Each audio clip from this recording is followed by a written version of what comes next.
I'm Rita Hunter, and I started with ACT in 1980. The first show I did was Night Watch, which was a spring show. And I actually got pregnant during that show, just because you might want to know. And then went on to produce many, many shows after that up until now. So, yeah. I'm Jody Hecht, and I had seen ACT shows, but in 1985, I went to Chorus Line, and Rita, whom I knew because our daughters grew up together, born the same year, asked if I would like to get involved. So that was 85, and in 87, I was in my first ACT show. The first one I did was Cyrano de Bergerac, and in conjunction with Snowmass Repertory Theater. And Hello Dolly was that year too. Mm-hmm. Yeah, two shows in 1 year, never having been on stage before, so it was trial by fire. And then we started, I produced a couple shows that Rita didn't produce with me, and she produced many shows before me that I wasn't involved in. But I think the first show I produced was with Brian O'Neill, who's no longer with us, and it was Annie Get Your Gun, whatever year that was, 1988, I think. And were you not in that show? I was in that too, and so was my daughter, and so was Rita's daughter. It's a family affair. Yeah. We remembered. We once remembered, now we don't. But it was at least 20 shows that we produced together. Yes. But then Rita produced other shows, and I produced a couple shows without her in the very beginning when I knew nothing. And then she did many others. I think it's possible that 99, though that seems late, was the first show that we did together, and then pretty much did every show after that together. After. It was Dyer Van Frank.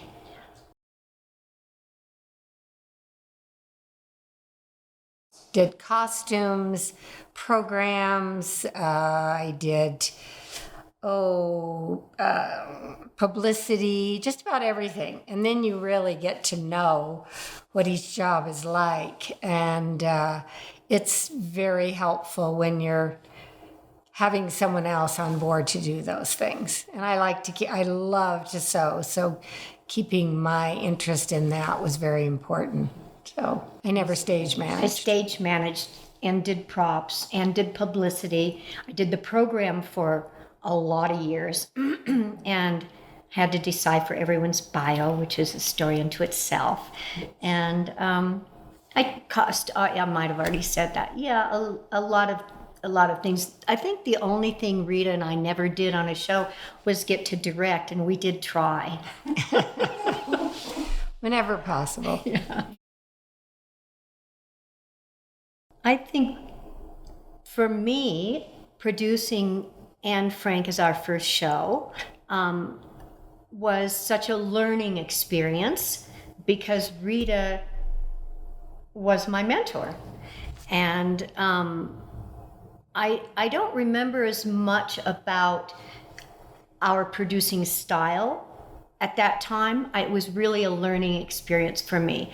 And how we work together, which we kind of already knew, but in that capacity, it laid out differently, right? For me, Dyer Van Frank was one of my very favorite shows, partly because we had decided from the beginning that we were going to get the community behind this piece of history that would be monumental to our kids who didn't know much about it.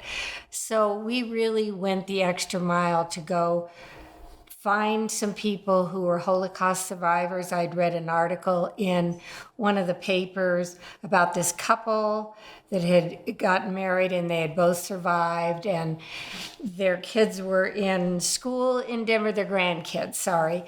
And the teacher called the Holocaust the hoax. And they found out about it, and they had never really talked to their kids. I think their kids had seen their tattoos and stuff. Make a long story short, we got them up here at the school, and they spoke to the kids, and the principal at the time said you could hear a pin drop in the room, that never before had there been anything like that in the school where the kids were wrapped with attention. And we got the Jewish communities to come together and support so that all kids below the age of 18 could come and see the show for free.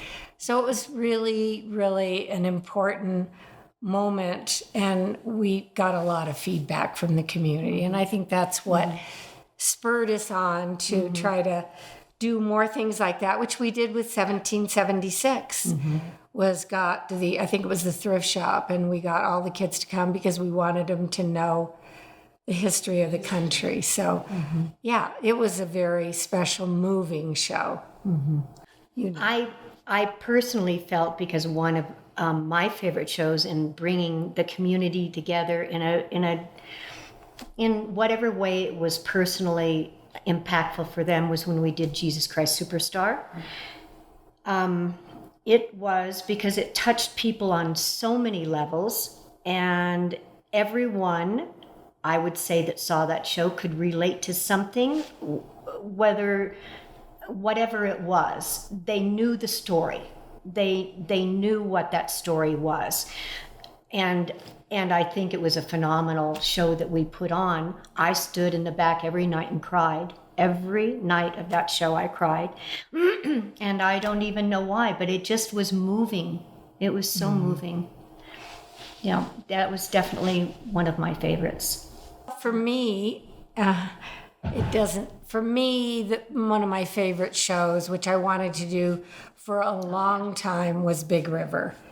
The music somehow really touched me, and just the whole story of, and it's funny because it was really before Black Lives Matter or any of that, but it just was, it was moving for me. I don't know how it was for other people, but there was a certain energy there that really was special to me. I really enjoyed that show a lot.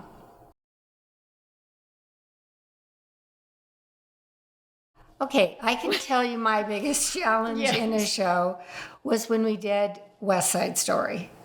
And Brian Baran was a Tony, and everything was going great. Before we actually had auditions, I had asked someone else from the Crystal Palace if they would audition, because he'd done the role a few times, and it would be a cakewalk for him. And he said, I have a brand new 6-week-old baby, and I just don't want to spend the time rehearsing 6 weeks. So I said, okay. Well, anyway, the bottom line was Brian was cast in this show, and midweek between the runs, he was involved in a hit deer accident and had to have 250 stitches in his face. Broke his elbow, I believe. It was bad. He couldn't go on stage. And that was on a Sunday, and we reopened again on a Thursday. What to do? And we were all panicked. Jody and I were saying, we're going to have to give back everybody's money for the second week. We don't have a show without a Tony. So I called Randy. And I said, Randy, I know you thought 6 weeks was too much time to rehearse. How about 4 days? And he goes, I think I can do it. Yeah. Because they were friends working at the Palace. So he knew a lot of his lines. Liz Evans, who was Maria, they went through the whole blocking, just the two of them, because most of it was with them. And that we had the orchestra part of it come in on Wednesday night, and he sang all the songs.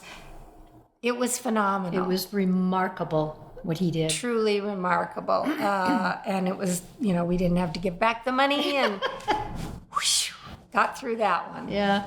So, as treasurer for so long, I didn't want to give back any money. no. That was without a doubt the most difficult thing. Every show that we did would have an issue of some kind, whether it was a personality thing, or whether it was a set thing, or whether it was the artistic staff. There was always some little thing, but it was always manageable for us. And through them, people figured themselves out. But I don't know that I could think of a show that was problem-free. I don't know if there is a show that you don't, in rehearsals and in auditions, have complications. Well, we had in Beauty and the Beast, we had Emery, who had the accident. Right. Luckily, it was fairly early on. Mm-hmm. He did get some teeth back, got rid of the scars on his face that showed and whatnot. But even just small things like someone getting laryngitis, or when we did Pippin, sort of funny, but not so funny to me. The gal who was playing the grandmother had a knitting, or not knitting, but a embroidery hoop that she was supposed to be working on during her song. And she somehow managed to, her blocking was to sing part of the song, get up and sing the rest. And she embroidered the hoop to her costume. And so she had to get out, and this was not in rehearsal, get out and sing the song with the embroidery hoop and do her little dance. I think was the song, It's Time to Start Living.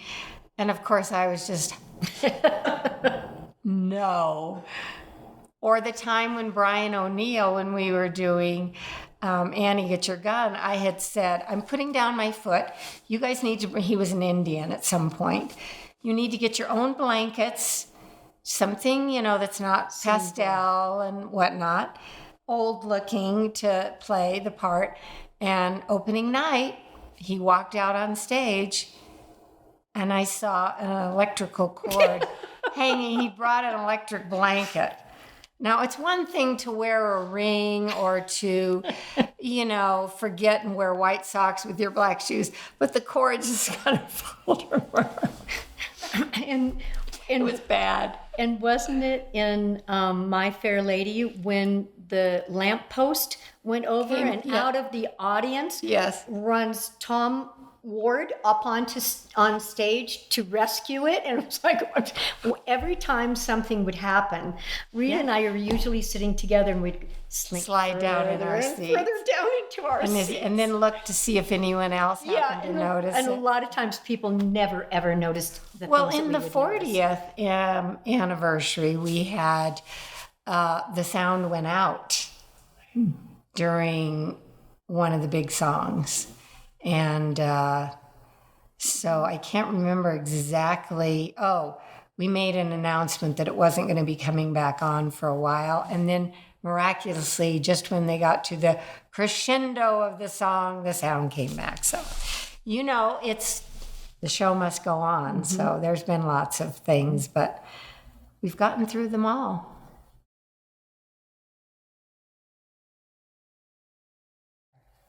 Well, for us personally, I speak for both of us, and Rita can speak, but making a family affair out of our involvement and our commitment to Aspen Community Theater, our children grew up with it from when they were first born, and they became part of it, and they were each in multiple shows. And my husband, Andy, who had to get used to me not being home for nice stretches of time, and then going into the community with all the people that would get involved. And the way I would always describe Aspen Community Theater was that it was a family and that they would become part of a larger family. And then there were families like the Kelleher's, and it goes on with their involvement, whether one of them was working as backstage somehow, or they were on stage together. The Kelleher's, in fact, all three generations were on stage together at one time. So I think the audience could always feel that it was a big family, and they would usually know somebody somehow in the show. And I think that's what drew them in to the family also. Right? I think a lot of times when we had auditions, and usually it was the female that got the part or something, we would say, we'd see the husband there, and we'd say, "Oh, have you ever sung before?" "Oh, no, I don't think so." But we found out that maybe they did have a nice voice, and so we would get them, even if it was singing Happy Birthday. And of course, because there usually was a lack of as many males as we needed, we ended up casting a lot of first-time actors. And this helped the family dynamics so that they understood, if nothing else, how important it was to be there every night, and so it didn't cause as many family issues. And if they didn't have a voice, could they handle a hammer and get them involved backstage? Yes. Yeah. Or a strike or whatever. Something. Oh, well, supporters for ACT, we wouldn't be what we have always been without our community supporters, and broader than the actual Aspen community. Our supporters are from businesses to individuals to people that have never seen our show, but whose family member has been in it or impacted by it for one reason or another. And it's what has made us what we are and lasted as long as we have, and been as important, we think, to the community as we think we are. Yeah. No, I think that sums it up. Well, I think my idea of the future of ACT is to continue in the same vein. I mean, it's hard because sometimes you think you've got it nailed, and yet new people can come along and say, "Hey, whatever happened to the spring shows? I don't sing, I don't dance." We had to cut them off about midway through our 45 years, just because it was a losing proposition. I mean, we tried to make them as great as our musicals, but there weren't as many people in town. We would only do 3 performances. So I think there's plenty of people who would like to bring that back. And so by not necessarily being involved in the future, I think it will bring in new, younger, maybe some great ideas, maybe, who knows? I mean, there is a lot more theater here now than there was when we started. So there are outlets like that, but I think just keeping that spirit of community going is so important, because that's really what we were building here. And part of our mission is education. We've tried to do some of that with workshops and whatnot.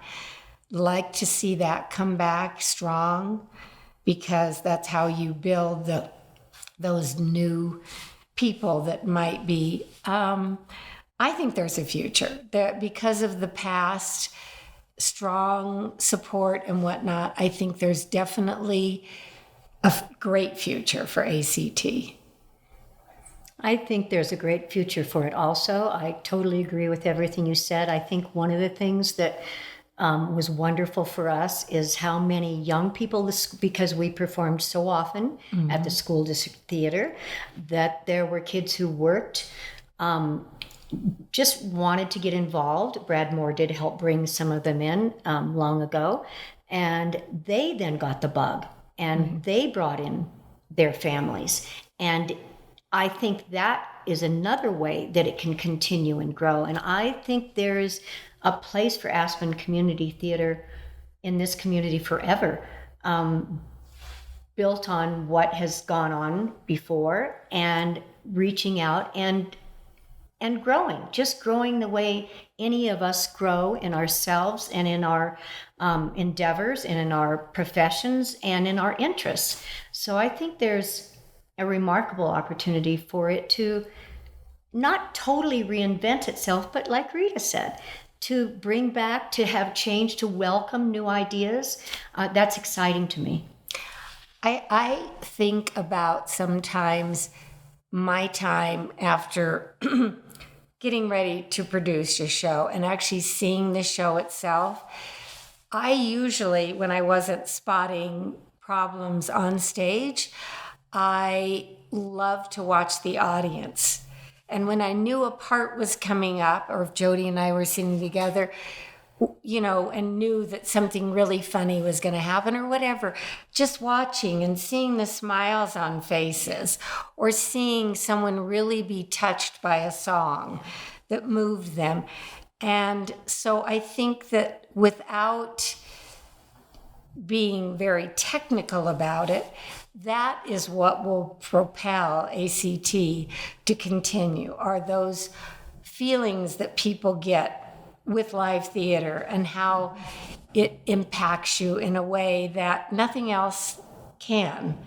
And also a gathering of nothing but community. It's at a time of the year when, I mean, I'm not dissing the tourists because we need to have it, but where you actually go and everybody that you see, you know. Yes. When we would work in the box office. It's our favorite. Our favorite thing to do of all the producing was to have people come up and, you know, be excited about the show and get to see everybody there. So, yeah, onward and upward is what I say. Definitely.